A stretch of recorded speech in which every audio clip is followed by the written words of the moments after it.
इतिहास खुद को दोहराता है, पहले एक त्रासदी की तरह, फिर एक साजिश की तरह। 1950 का दशक, थैलिडोमाइड नाम की एक दवा और हजारों बच्चे जो कभी अपनी मां को गले नहीं लगा सके क्योंकि उनके हाथ पैर ही नहीं थे। साल 2000, वायोक्स नाम की एक दर्द की दवा और 60,000 से ज्यादा मौतें जिन्हें रोका जा सकता था। और फिर ऑक्सीकॉन्टिन, एक दवा जिसने पूरे अमेरिका को नशे की ऐसी खाई में धकेला कि आज भी लाखों जिंदगियां बर्बाद हो रही हैं। हर बार एक ही कहानी, एक ही पैटर्न, सफेद कोट पहने कुछ सौदागर और हमारी बीमारियों की लाशों पर खड़े किए गए उनके मुनाफे के महल। आप सोच रहे होंगे मैं आज ये पुराने किस्से क्यों सुना रहा हूं आपको, क्योंकि वो वापस आ गया है। न्यू इरा वर्ल्ड यानी कि नए युग की नई दुनिया में फिर से आपका स्वागत है। आज इसी वक्त जब आप ये वीडियो देख रहे हैं, खबर आ रही है कि कोरोना के मामले में एक बार फिर से बढ़त हो रही है, एक बार फिर से कोरोना के मामले बढ़ रहे हैं। एक नया वेरिएंट, एक नई लहर का डर, एक बार फिर से वही अनिश्चितता। लेकिन क्या ये महज इत्तेफाक है? क्या ये वायरस का प्राकृतिक चक्र यानी कि नेचुरल साइकिल है, या पर्दे के पीछे कोई घिनौना खेल चल रहा है? क्या इस लहर को आने दिया जा रहा है या इसे बनाया जा रहा है? ये सवाल आज हवा में नहीं है, ये सवाल उस बम के फटने के बाद उठा है जिसने दुनिया की सबसे बड़ी फार्मा कंपनी फाइजर की नींव हिलाकर रख दी थी। याद कीजिए जॉर्डन ट्रिस्टन वॉकर को, फाइजर का वो कथित बड़ा अधिकारी जिसने खुफिया कैमरे में कबूल किया कि फाइजर खुद वायरस को और खतरनाक बनाने यानी डायरेक्टेड एवोल्यूशन पर विचार कर रहा था। क्यों? ताकि नई वैक्सीन बनाई जा सके और बेची जा सके। और इसके लिए उसने क्या शब्द का इस्तेमाल किया था?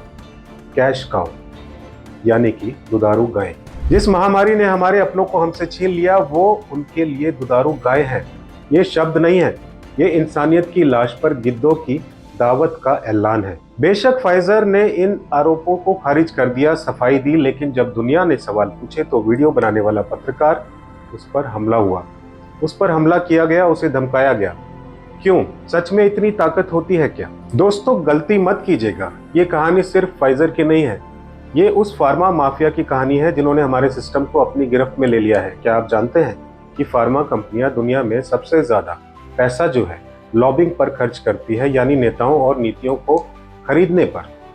वो तेल और गैस इंडस्ट्री से भी ज्यादा पैसा सरकार पर लुटाती है ताकि दवाइयों के दाम आसमान छूते रहें और उनकी जवाबदेही तय ना हो। क्या आप जानते हैं एवरग्रीनिंग के बारे में? ये एक ऐसा चोर दरवाजा है जहां कंपनियां अपनी पुरानी दवाओं में मामूली सा बदलाव करके नया पेटेंट लाती है ताकि दशकों तक कोई और सस्ती दवा ना बना सके और वो आपको लूटते रहे। क्या आप जानते हैं रेगुलेटरी कैप्चर के बारे में?